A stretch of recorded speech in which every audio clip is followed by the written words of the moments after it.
unfortunately, Dr. Boyd could not make it, so if we could have the discussants come up and we will start questions. Please come to the microphone and feel free to ask any questions you have on these extremely complex hernias.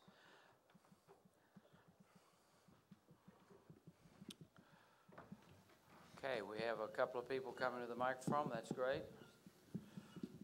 Yes, sir, here in the front. Holzman from Nashville, Tennessee. I got two questions. One's for Yuri. If we know we got a 50% recurrence rate, should we consider doing sugar bakers at the initial operation prophylactically? And the second question is for Alfie.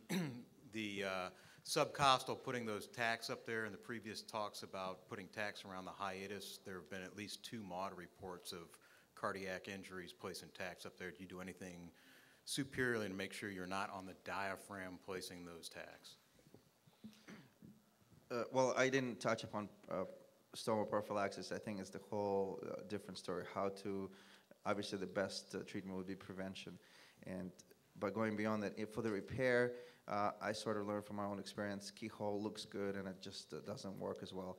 The only time I have done it is for those ileal conduits that are so foreshortened and the options are limited. You know, we don't want to move it. The patients are older. They have gone through chemotherapy. The life expectancy is not that great, and they have incarcerated defects. So I've only done it a few times, and I failed half the time. So I really don't want to do it unless I can do a sugar baker and actually counsel them that what I did is not the most effective way. Yeah, regarding the tacks, I mean, you know, if you see, I'll scrape along to kind of stretch the mesh taut, and once I hit the inferior aspect of the costal margin, that's where I fire the tack. I try not to go above that, although it's easy to kind of sometimes slip above that, and then you're placing it into the diaphragm or the heart, God forbid. But I stay at the inferior aspect of the costal margin because that's where it stops. So that's why when you see them, they'll be sort of in a curvilinear array. And if the patient has a very, very wide defect, then I'll take those flaps, the superior flap of the mesh, and I'll suture that to the diaphragm. I've done that for more Gagny hernias, of course, that you got no choice but to suture it because you can't tack into the diaphragm or close to the heart. But those superior flaps I'll then suture very gently to the pericardium with a very steady hand. I always try to ask anesthesiologists to sort of, you can ask them to hold respirations, but you can't tell them to hold the heartbeat. So it's a little tenuous when you're suturing right very near the pericardium, but no tacks that high.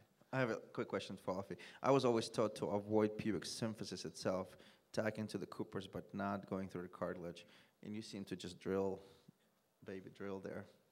Yeah, I mean, you know, the pectineal ligament, Cooper's ligament, is a pretty durable. I mean, you can lift the patient off the table with it. Tacks hold very well there. As you start to come more medially and it becomes more bony, you don't get that as good a purchase, and you'll, as you go to tack, you'll see that tack, as it drives in, the tack begins to splay and kind of even unwind and widen itself, but you still get purchase, and then the symphysis pubis gets good purchase. But you know, people say don't suture the costal margin either, but I mean, I'll tell you, I don't want that mesh to move. I suture it to the costal margin, I tack to the pubis, I drill to the pubis, I suture to the pubis. I mean, I don't want to be back. I will say that one of the things that we do is we use a suture passer instead of using the drill, and we prep the patient really low, and we'll use a suture passer, and sometimes you actually can cut right through the top of the bone with a suture passer, with a really sharp suture passer. And I've had people tell me, the patient's going to develop pubitis and it's going to be a problem. I will tell you, I've never seen proline suture-induced pubitis. I've never seen it. We put loads and loads of open and laparoscopic stitches into the pubis, and and much like Alfie, if this patient gets a low recurrence, they're going to need a good orthopedic surgeon to repair that hernia because it is not coming off the bone. Alfie, what suture do you use in the diaphragm? Is it absorbable or non-absorbable? It's a permanent suture. I'll just use a zero ethibond just because braided polyester because it ties well for me. So yeah. Okay. With the suprapubic hernias, you obviously drop the bladder. How far down do you dissect, and can you dissect too far? I mean, if you get the seminal vesicles, obviously you're pretty far down. But generally speaking, for the audience, do you plan on going 4 centimeters, 6 centimeters, enough? What is enough? I like to see the bulbar urethra. No, I just enough that I expose a good amount of the posterior aspect of the pubic bone, and I see Cooper's ligaments well, and I begin to see the medial edges of the iliac vein. Then I'm happy that I've gotten down far enough. And what I add is to the superior aspect of the pubic bone, I add 4 centimeters, and that's my overlap. And it's always sufficient enough to be able to tack to Cooper's ligament. But I stop when I feel like I expose enough of the posterior aspect of the pubic bone. Follow up. Do you use a U stitch to go a U cut in your mesh to go around the urethra? I don't, because I don't go that low. So I leave it. I leave the U stitch, the little V notches to you, Morris. Next question. My question is for Dr. Ramshaw. Sir, when you're doing an open component separation, which layer do you place the mesh? What is your position of the mesh? To this point, I've done two techniques. I've done either an intraperitoneal with a microporous biologic, or I've done a retrorectus, or actually a preperitoneal. Sometimes it's hard to get all the peritoneum together, but as Todd has taught me, you can do that most of the time, and used a macroporous resorbable synthetic in that plane. So those are the two. I have done very rarely some onlay with other surgeons just because that was their preference, but my preference to this point has been either preperitoneal or intraperitoneal, but if it's intraperitoneal, microporous. Sir, in that case, with the preperitoneal placement, do you believe there is any role of putting a mesh onlay to cover the defects created by the component separation itself? Yeah, I haven't done that yet. No question. You mean the lateral? Yeah. Yeah. No question. We're getting some degree of lateral, either atrophy, eventration, or true hernia defect. It's kind of early to know how much of a problem that's going to be. At this point, the options that I know of, one is biologic, but we've learned if you're going to span that gap with a biologic, it's going to eventrate too, almost for sure.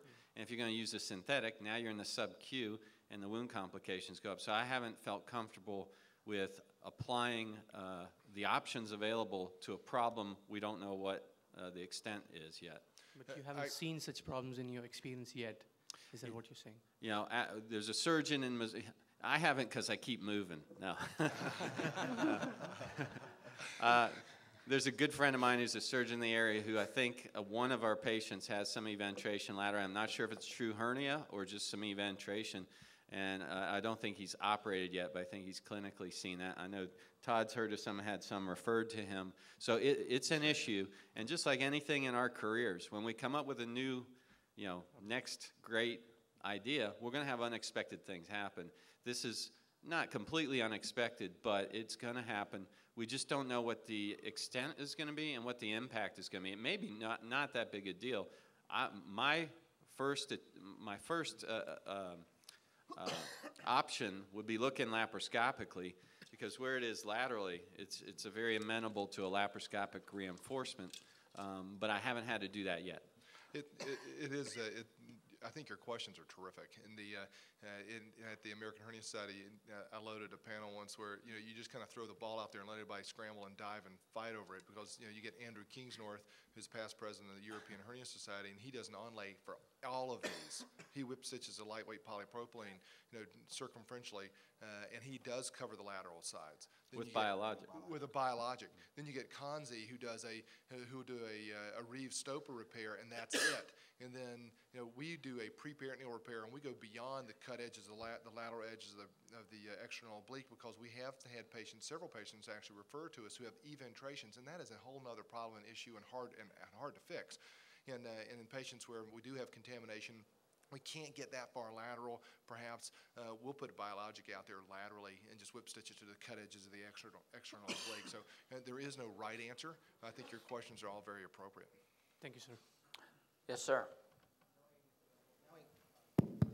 Yes, knowing that there is some variability in movement of your flaps medially for closure, and knowing that the laparoscopic assisted technique has a better wound factor, what is the maximum amount of defect that you would utilize for the laparoscopic assisted closure?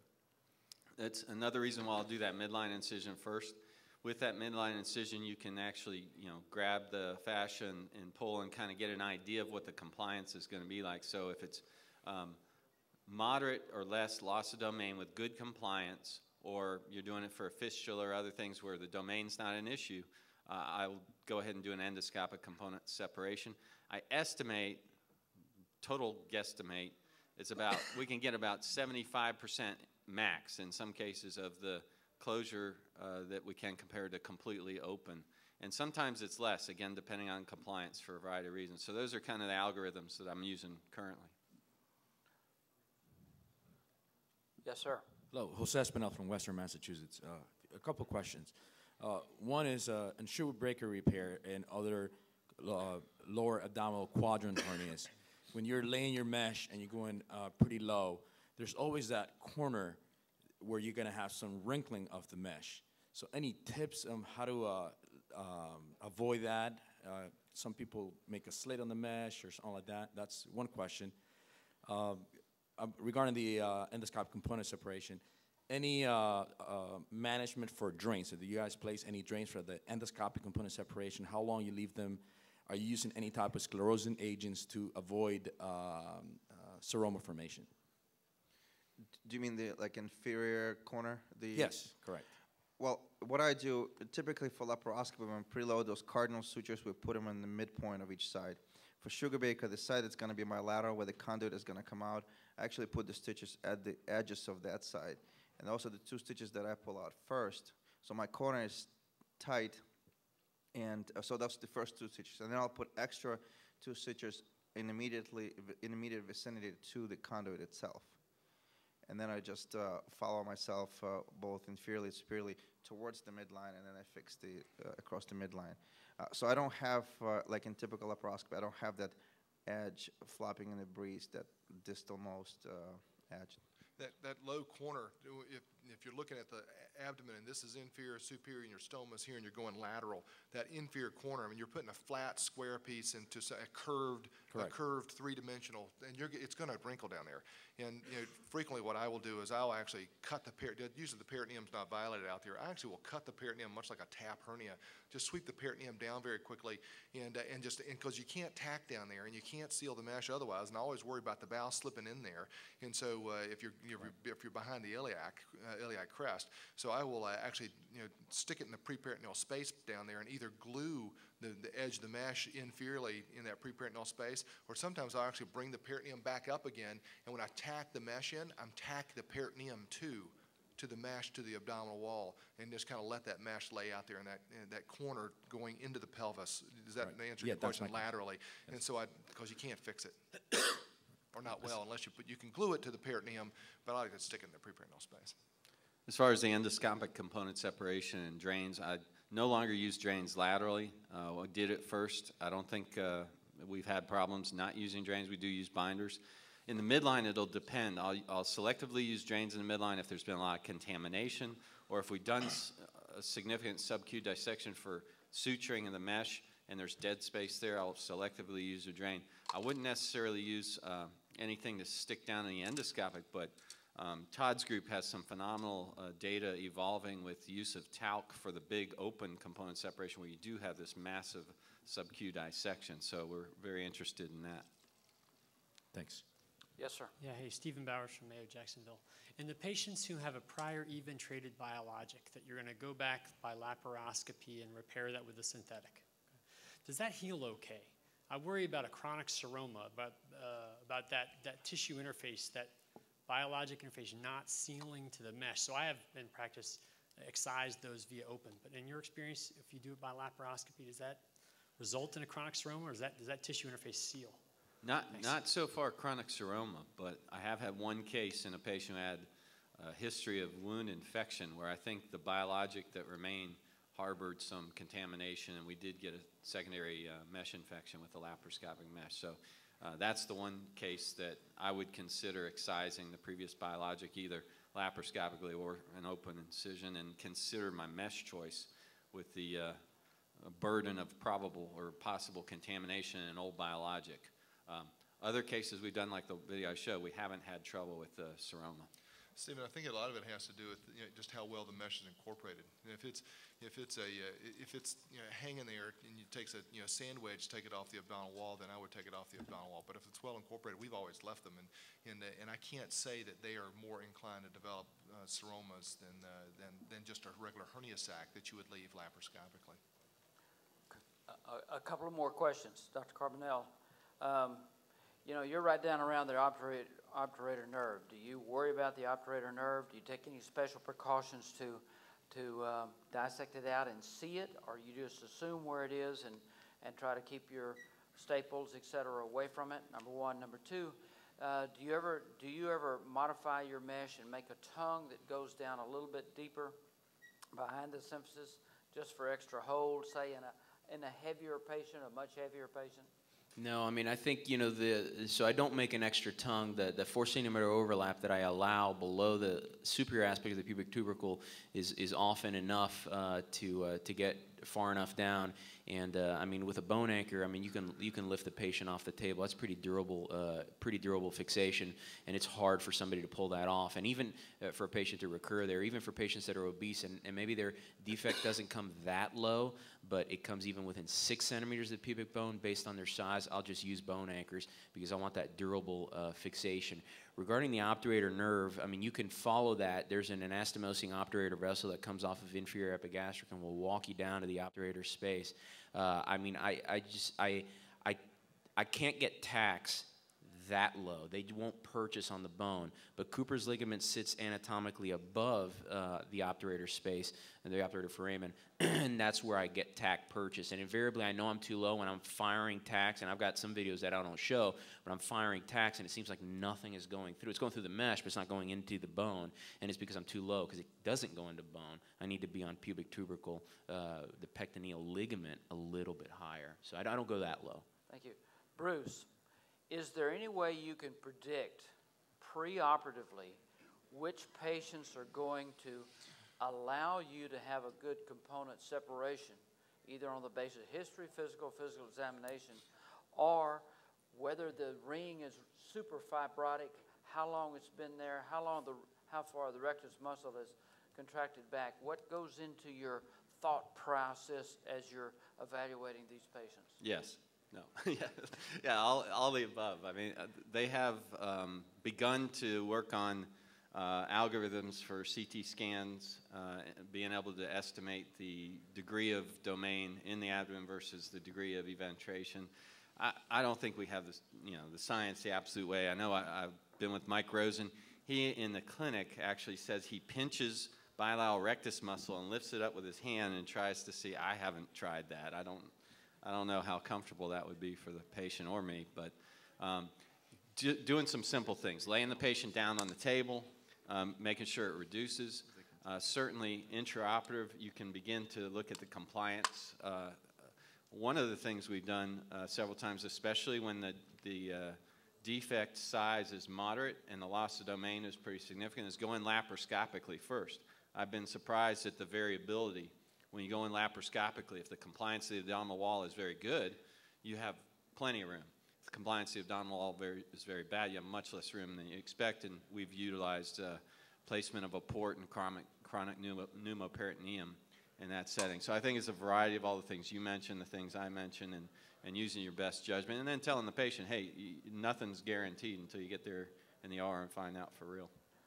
Yuri, there's a gentleman I'm sure you know, Dr. Bega, in Baden-Baden, that does kind of a apron and then another apron on top of the colon or top of the ostomy. Do you have any experience with that? What do you think about that technique? Is it good, bad, or the jury's still out? The double keyhole, they call it? Is that? Well, it's really not a double keyhole. What he does is puts one keyhole up without a true keyhole, and then he puts an apron over the top of that. So it's kind of a double apron technique. I've never done it. I do think that a properly created sugar baker is, to me, it seems like the approach is a preferred approach. It really does make sense because we don't want to leave holes in the mesh. The whole principle of reinforcing the defect with a mesh that's going to be left with a hole in it, it just doesn't seems good. At the time when I finished the case, it looks perfect, and 2 times I failed within 3 months. And going back and look at the videos, it looked perfectly fine. So I'm very discouraged by making any holes in the mesh, and I would try this is takeoff on the Wagenstein technique for creating colostomies. He advocated going very far laterally about retroperitoneal before you bring the ostomy up. So, there's some data dating back to 1932 that kind of supports this. Having said that, based on Israelson's data, what we've been doing in some of these cases, the really bad ones, is taking the ostomy down, just taking it down all the way to the skin, drop it in the abdominal cavity, close the defect just big enough for that, and then running the colon back through a piece of wide pore mesh, either intraperitoneally or retroperitoneally. That seems to be working pretty well for us, because I've had some failures in sugar bakers, probably because I'm not as good as you, but just bringing that up through the mesh seems to have worked pretty well in some cases. I'm not advocating for all. But I think it's different because there's no hernia. Once you have a herniation, whether it's parostomal herniation, any other ventral herniation, the fascia around it is diseased. So when you're trying to suture or you're trying to rely on that, it's different. What you're describing is essentially recreating a new stoma with a stomal reinforcement. And they've had very good success, and I think that would be something to try. Yeah, we've got a growing experience with that, and I'm pretty happy with it. Question? For Dr. Carbonell, when you do those large laparoscopic repairs from xiphoid to pubis, are you seeing any problems with seroma formation? Yeah, I mean, they all get seromas, and, you know, those are typically AAA patients. We have an incredibly prolific vascular service and GYN-onc service, and they split people's stem to stern. So those are kind of those defects. And what I've gone to now is I still use all the tacks that I use, or use the sutures that I use, but I've gone to a double crown technique, and I'm not closing defects yet, although I think we're going to start a prospective trial of closure versus not, and I think that'll address seroma. But I do a double crown, which means I take what's typically hanging, that mesh is typically hanging off the abdominal wall and is a very big potential space. And when I do a double crown technique, I've got that peripheral crown, and then I do an internal crown very close to the defects so that I obliterate that hanging space a little bit more. And that, you know, that's helped, but they all get seromas.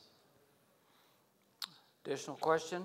Yeah, I think Pandya from Boston University. My question is for Dr. Ramshaw and Dr. Hannaford. When you were doing an open component and a retrorectus repair in the same patient, and I know you mentioned this earlier, how lateral can you go, considering the fact that you already have an incision on the external oblique? And if you, can you actually go lateral to that, thinking that you, I mean, is there any concern for further attenuating that fascia laterally?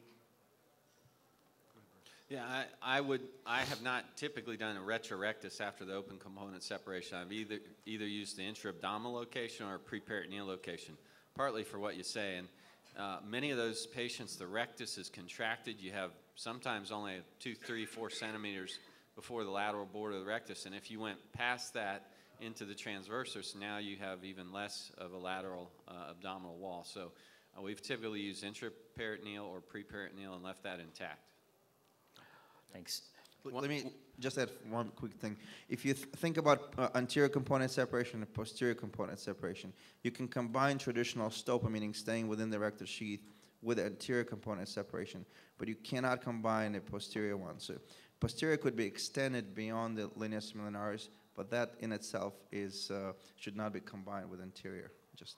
So, I mean, and technically, I mean, it's detailed, but what's described is once you get to the termination of the rectus sheath, all right, you stop at that envelope. If you have done an anterior, if you've done a Ramirez component separation, okay, you've only got internal and transversus as lateral abdominal wall musculature. So the way to get more lateral coverage outside the rectus sheath is you just incise the posterior rectus sheath directly posteriorly towards the spine. Now you've entered the preperitoneal space. And now you can develop the preperitoneal space out laterally, and you still have intact transversus. Now, the posterior separation technique that I've described, you cannot combine those two because you're getting, in posterior component separation, you're getting in between transversus and internal, and you can't then also have cut external because then you've only got internal holding the lateral abdominal wall musculature, and you will get a bulge. But just, and Yuri's described that transversus abdominis release, that TAR release, you pop in preperitoneal, and then that's unlimited space out laterally. Okay, we've had some great questions, but we haven't had enough information from Todd. Todd has a lot of experience and a lot of good experimental data and a lot of practical data. Todd, can you help us a little bit in how you prepare your patients for one of these hernia repairs? What do you do special? Is there an absolute contraindication? You know, I've heard you say this. I just need for you to say it to the audience. Well, that's a wide open question, but you know, Set the timer. yeah, exactly. As far as what I tell my patients, for the most part, I had people say, well, you lead them to a laparoscopic repair, and I absolutely don't. I let the patient decide. For the most part, like with what Morris has talked about, you can close defects that are medium-sized defects. The larger defects, I talk to the patient about decreased risk of infection versus me being able to do a component separation and getting their abdomen closed. And it's very interesting that you'll have a gentleman who's 55 years old and a BMI of 35, and he hasn't done a sit-up since high school, and he says, I think I'm going to get myself back in shape. So he wants his abdominal wall closed, and there's just something too about having their muscle together. One of the things I talk to the patients too about component separation, and you see a lot of articles in component separation, but nobody, and they talk about complications and that sort of thing, but the long-term outcomes, meaning quality of life after lacerating the external oblique, there's not much written about that. And one of the exciting things that Dave Kleeman in our lab has done is gone back and looked at a large number of patients preoperatively and postoperatively, both with large open ventral hernias in a case-controlled fashion to patients who had component separations, and their quality of life at 6 months and at a year is equal. So we now know that doing a component separation, my patients used to say, is this going to hurt me? Is this going to, I have a golf pro, and he says, you're going to do a component separation on me. Is this going to prevent me from actually playing golf like I have and teaching golf and that sort of thing? And we did a component separation on him. I'm happy to report that he actually can't tell that his external obliques have been lacerated. And so that is an important piece of information that that patients stimulated me to go out and find out. And but I think that this is it's an exciting way, exciting offering to our patients. But I think that you've heard some good and some excellent comments today about how to get these real life problems taken care of. And I appreciate everybody's participation. Morris, thank you very much as well. In the last 15 seconds, smoking, obesity, nutrition. Geez. Yeah, one of the things that we have certainly found out is in our databases, if you're going to do a big ventral hernia, especially an open ventral hernia in patients who smoke, just don't do it. I mean, you're going to end up marrying that person. They are dramatically, statistically, #1 statistical finding in our groups if patients are going to have a complication post-operative as a smoker. A beautiful article in 2008 in the Annals of Surgery which demonstrated if you can get people to stop smoking for 3 weeks prior to surgery, you dramatically decrease their complication rate. And so patients have to stop smoking, and if they're going to get a big open ventral hernia repair, we have had patients in preoperative holding their urine nicotine level comes back positive, and we cancel them. We got plastic surgery and everybody online. We're going to operate on them. We cancel their operation because I'm not going to marry them. It's just not going to happen.